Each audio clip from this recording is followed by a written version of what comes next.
Donc, comme première capsule, j'ai décidé de vous montrer comment on se peigne les cheveux. Ça a l'air niaiseux comme ça, mais peigner un cheveu mouillé et un cheveu sec, il faut utiliser des outils différents.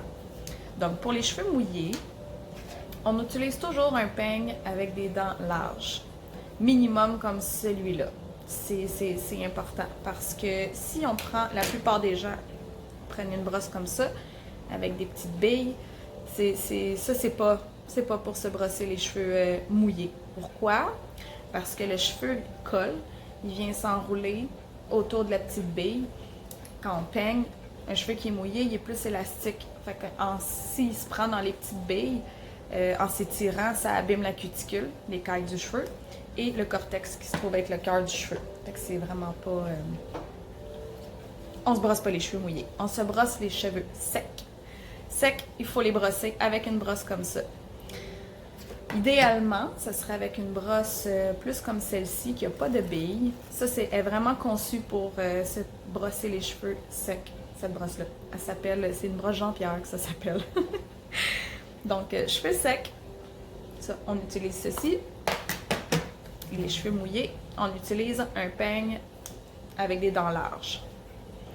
Quand on se fait des traitements masques, moi j'aime bien les tendre avec ça. En fait, je le mets avec mes doigts en premier, puis après ça, je viens peigner avec un peigne à dents larges. Mais il faut vraiment que les dents soient larges comme ça, c'est limite bof là. C'est mieux ça ou même encore plus large. Ça va aider à étendre le produit, puis ça va aussi dans le sens du cheveu. Parce qu'un cheveu, les écailles sont toutes dans le même sens, comme des écailles de poisson.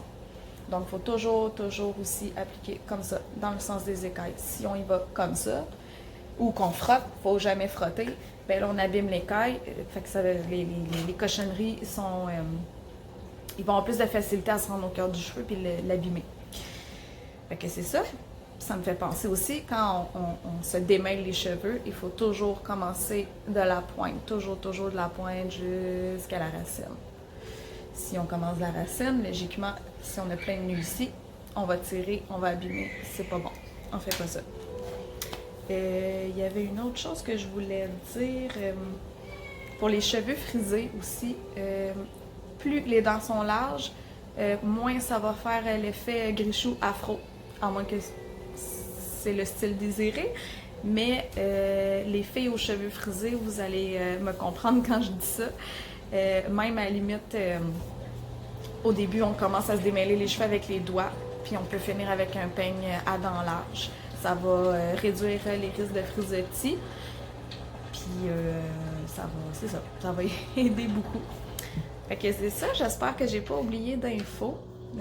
Je crois avoir tout dit. J'espère que ça vous a plu.